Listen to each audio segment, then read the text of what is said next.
তেল মশলা ছাড়াও যে মাংস এত বেশি মজা হয় এই মাংসটা রান্না না করলে বুঝতেই পারবেন না। আর এই মাংসের মূল বৈশিষ্ট্য হলো মাংসটাকে ওভার সিদ্ধ করতে হবে, মানে অনেক বেশি সিদ্ধ করতে হবে। মানে সবকিছু আস্ত থাকবে, তবে চাপ দেওয়ার সাথে সাথে খুলে যাবে বা ভেঙে যাবে। হ্যালো এভরিওয়ান, আসসালামু আলাইকুম। কেমন আছেন সবাই? আশা করি অনেক বেশি ভালো আছেন। আলহামদুলিল্লাহ, আমি অনেক বেশি ভালো আছি। তো আপনারা ইতিমধ্যে বুঝে গেছেন আমি এই মাংসের কোন রেসিপিটা আপনাদের মাঝে নিয়ে এসেছি। পাকিস্তানি খুবই ভাইরাল তেল মশলা ছাড়া পেশোয়ারি বিফ।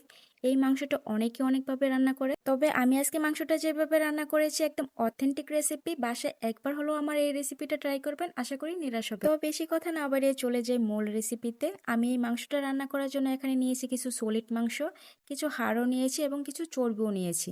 তো অবশ্যই চর্বিটা নেবেন, যেহেতু এটা তেল ছাড়া মাংসটা রান্না করা হয়।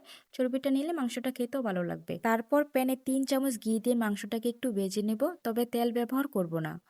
আর এই মাংসটা অনেকেই অনেকভাবে রান্না করে, কেউ প্রথমে ঘি দিয়ে ভেজে নেয়, কেউ আবার পরেও ঘিটা ব্যবহার করে।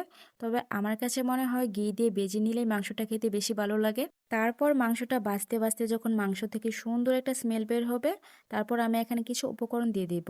তো প্রথমে আমি দিয়ে দিব 1 চামচ লবণ, তারপর এখানে দিয়ে দিব আস্ত 6টা আলু, তারপর এখানে দিয়ে দিব 4টা টমেটো, আর তারপর দিয়ে দিব এখানে 5টা রসুন। আর রসুনটা যদি আপনারা খেতে পছন্দ করেন তাহলে দিতে পারেন। তারপর এখানে দিয়ে দিব 5টা পেঁয়াজ, তারপর এখানে দিয়ে দিব কিছু কাঁচামরিচ। আর কাঁচামরিচটা মাংসের মধ্যে দিলে সুন্দর একটা ফ্লেভার আসবে, তবে কোনো কাঁচামরিচের জাল উঠবে না। তারপর এখানে দিয়ে দিব কিছু কালো গোলমরিচ, আর দিয়ে দেবো কিছু আদা কুচি। তারপর সব উপকরণগুলো আমি ভালো করে মিশিয়ে এখানে দিয়ে দিব পানি।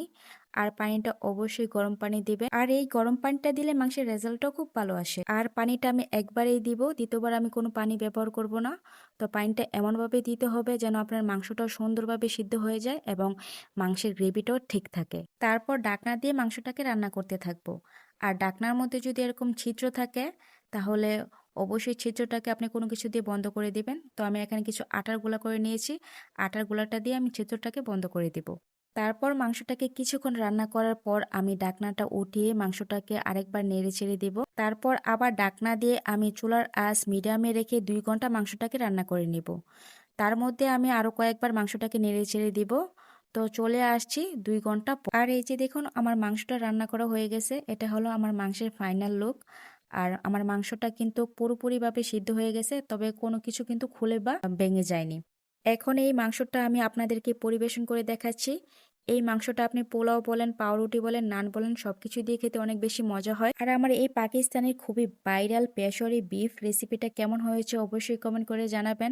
আর আমার রান্নার মধ্যে যদি কোনো ভুল থাকে সেটাও কমেন্ট করে জানাবেন। আর আপনারা কোন ধরনের রেসিপি দেখতে চান সেটাও কমেন্ট করে জানাবেন, আমি আপনাদের খুবই সহজভাবে রেসিপি দেওয়ার চেষ্টা করব।